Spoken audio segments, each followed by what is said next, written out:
Couching is a classic Goldwork fill technique that once you know what it is, you'll be able to recognise it in many historical Goldwork embroidery pieces.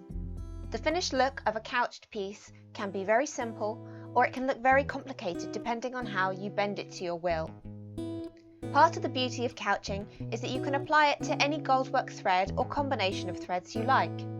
Varying the colours, sizes and textures of those threads being couched allows you to build up different effects to best suit your outcome. Japanese thread, Elizabethan Twist, passing thread and Roccoco all suit couching greatly, as it shows them off to their best effect without compromising the thread itself or working it too hard. With all these sorts of gold threads, they can be quite delicate and easy to damage, so couching them is a way to make them just sit on the surface of the piece, which is ideal. Although we're talking about couching in a Goldwork sense here, it's a really useful tool in the embroiderer's box of tricks, as it can be used to lay any kind of thread that might not survive passing through the fabric countless times, or is too thick and would overstress the fabric instead.